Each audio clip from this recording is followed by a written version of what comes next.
Shalom saudara, jumpa lagi dengan saya Hendra Kusuma di program pembelajaran firman Tuhan dan juga motivasi untuk kehidupan kita semuanya. Nah, saudara, ada pepatah yang berkata, money not is everything.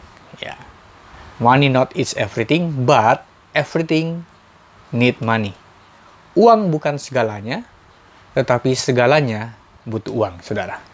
Jadi saudara, kalau uang atau money sering dipakai atau dipergunakan, saudara. Dipergunakan secara keliru, ada juga menggunakannya secara yang baik oleh sebagian masyarakat, baik di bangsa kita Indonesia.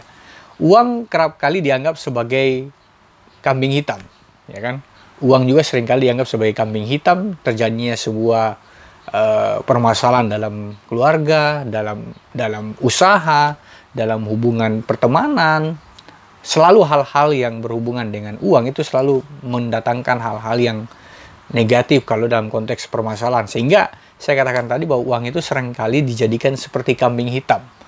Nah, dan juga bagi orang-orang yang ekonominya secara keluarga yang kurang menguntungkan dan dalam keadaan miskin atau melarat, mereka selalu bicara tentang kebutuhan-kebutuhan terutama uang. Nah, orang selalu, saudara, kalau saudara bisa lihat kejahatan-kejahatan yang terjadi hari-hari sekarang ini, selalu ujung-ujungnya adalah masalah perut. Dan itu bicara selalu masalah uang, saudara. Nah, artinya kenapa firman Tuhan dengan tegas berkata di dalam 1 Timotius, ya, 1 Timotius pasal yang ke-6, ayatnya yang ke-10, ya. 1 Timotius pasal 6 ayat yang ke-10 berkata, karena akar segala kejahatan ialah cinta uang. Sebab oleh memburu uanglah beberapa orang telah menyimpang dari iman dan menyiksa dirinya dengan berbagai-bagai duka, saudara. Nah, jadi kalau Alkitab berkata, akar segala kejahatan adalah cinta uang. Saya mau katakan begini, saudara. Kalau uang itu masih ada di dalam dompet, maka itu belum jahat. Tapi kalau uang itu sudah ada di dalam hati kita, nah itu bermasalah. Yesus pernah berkata bahwa di mana hartamu berada, di situ juga hatimu berada. Jadi kalau kita menggunakan sarana-sarana yang bersifat materi ini untuk sesuatu yang mempengaruhi hati kita, nah itu bisa berpotensi pada hal-hal yang masalah, termasuk dikatakan akar segala kejahatan adalah cinta uang. Nah, jadi artinya bahwa bagaimana supaya hidup kita ini tidak sampai terikat dengan hal-hal yang seperti itu. Bagaimana supaya kehidupan saudara dan saya sebagai orang yang percaya, betul, money not is everything, but everything needs money. Tetapi dalam hal ini betul, semua orang pasti yakin dan setuju dengan pendapat ini bahwa uang memang bukan segalanya. Tapi segalanya butuh uang. Nah, ketika orang butuh uang dan itu tidak tercukupi dan dia tidak memiliki pemahaman yang benar tentang hal-hal yang bersifat materi ini, maka dia akan bisa berpotensi menimbulkan dan melakukan apa yang namanya tindak kejahatan. Nah, makanya kenapa firman Tuhan dengan tegas menjelaskan bahwa akar segala kejahatan itu cinta uang. Nah, memang dalam konteks ini dikatakan cinta uang, saudara. Tapi sebenarnya dalam teks asli bukan cuma sekedar uang.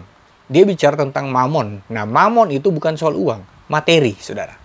Jadi kalau saya katakan bahwa cinta kepada materi, bersifat hal-hal yang materi, itu bisa berpotensi menimbulkan atau berpotensi untuk seseorang melakukan tindakan-tindakan yang jahat di mata Tuhan. Kan kita tahu bahwa dengan uang bisa merusak rumah tangga, uang bisa merusak hubungan persaudaraan, uang atau materi bisa merusak hubungan pekerjaan, dan semua hal yang terjadi dalam hidup kita itu bisa merusak semuanya. Tinggal bagaimana kita menyikapi masalah uang ini. Kalau everything needs money, betul. But money not is everything, artinya uang bukan segalanya, betul, saudara. Karena tidak segalanya itu selalu dibeli dengan uang. Nah, kebahagiaan tidak bisa dibeli dengan uang. Ya kan? Sukacita tidak bisa dibeli dengan uang. Nah, jadi artinya pertanyaannya gimana supaya kita menempatkan posisi uang atau materi ini pada tempat atau porsi yang benar dalam hidup kita.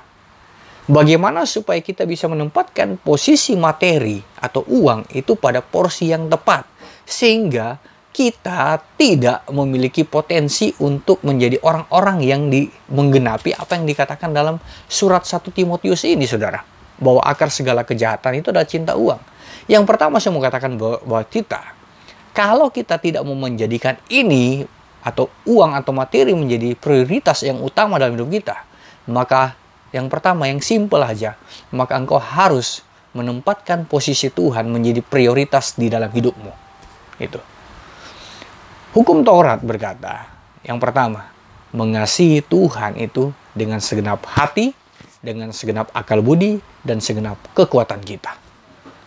3 aspek dalam hidup kita, kekuatan, pikiran, ya kan, segenap kekuatan, ya kan, dengan segenap hati kita, bicara perasaan kita, bicara kehendak kita. Artinya bahwa supaya kita terhindar dari apa yang dikatakan surat Timotius ini, maka yang pertama, tempatkanlah Tuhan pada prioritas utama dalam hidupmu. Mengasihi Tuhan dengan segenap hati, segenap akal budi, dan segenap kekuatan. Yang kedua, saudara, kalau kita mau terhindar dari hal-hal yang namanya cinta akan materi ini, maka engkau harus berani untuk hidup di dalam kebenaran. Firman Tuhan berkata dalam Matius pasal 6 ayat 33. Mencari kebenaran, mencari kerajaannya dan kebenarannya, maka semuanya akan ditambahkan. Bukan tambahannya, tapi kebenarannya itu yang penting. Nah, memang mencari kebenaran, kalau Alkitab berkata carilah dahulu, itu bicara tentang usaha, tindakan. Apakah kita punya tindakan usaha untuk mencari, berusaha, memprioritaskan kebenaran itu menguasai hidup kita, hati kita, supaya hati kita ini tidak condong kepada apa yang namanya harta-harta materi. Ya kan? Di mana hartamu berada, di situ hatimu berada. Kalau harta kita ada pada satu yang namanya kekekalan, kita punya harta, investasikan harta kita pada hal-hal yang bersifat kekal dalam konteks rohani kita, kedewasaan iman kita, maka itu tidak akan pernah dimakan oleh ngengat dan karat. Mengapa Alkitab berkata, kumpulkanlah harta di sorga? Gimana kita bisa kumpulkan uang di sorga?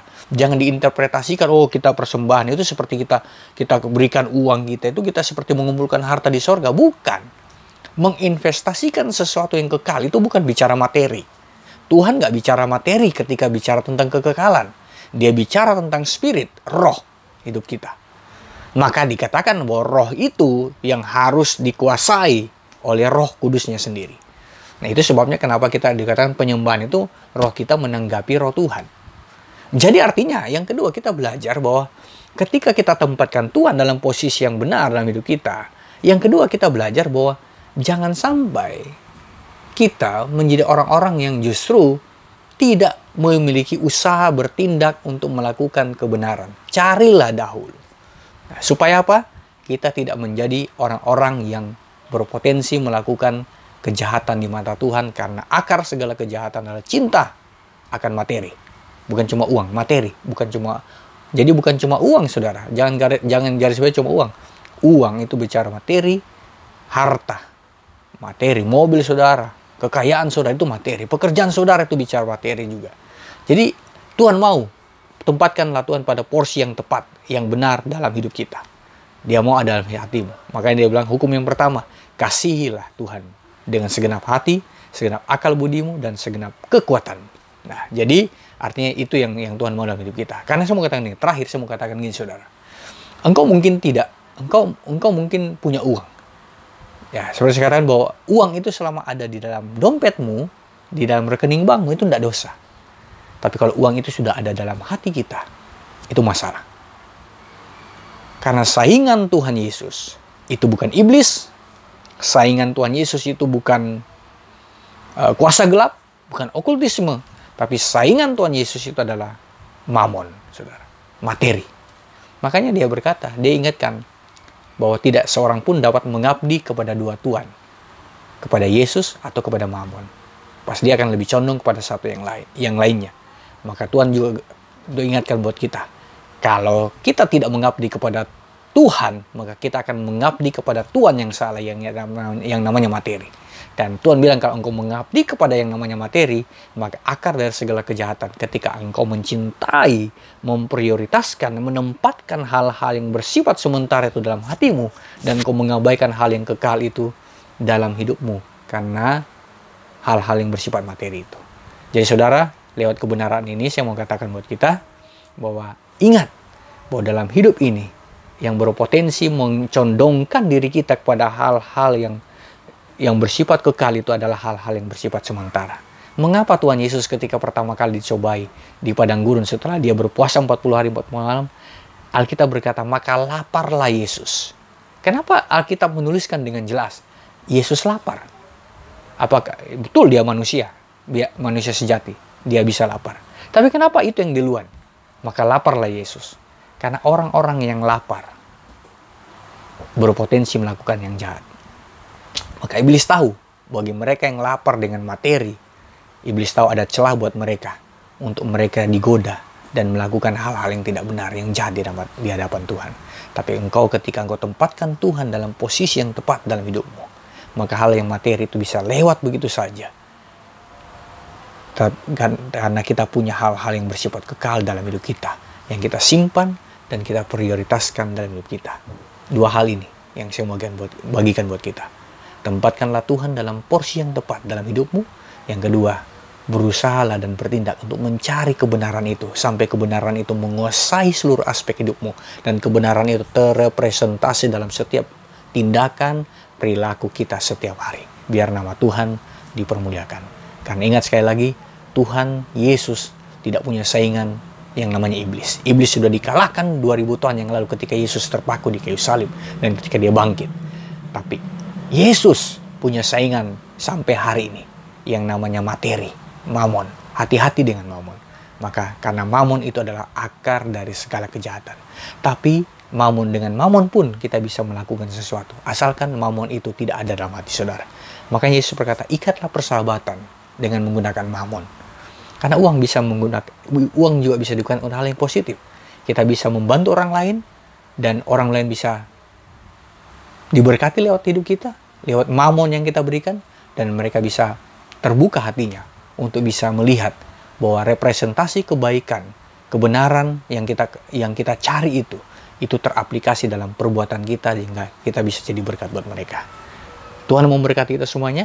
Jadilah orang-orang yang menempatkan Tuhan dalam posisi yang benar dalam hidupmu, sehingga kita tidak menjadi orang-orang yang jahat di hadapan Tuhan karena mencintai dunia ini. Karena saingan Tuhan Yesus bukan iblis, tapi saingan Tuhan Yesus adalah mamon atau materi. Hati-hati dengan mamon, saudara. Kalau saudara diberkati lewat tayangan ini, saudara bisa klik like, saudara bisa komen, saudara nonton, dan saudara bisa subscribe. Dan jangan lupa nyalakan loncengnya supaya saudara tetap mendapatkan notifikasi dari setiap pengajaran-pengajaran firman Tuhan yang saya bagikan buat saudara saya. God bless you. Saya berdoa semoga damai sejahtera Tuhan melimpah dalam hidup saudara saya. Amin.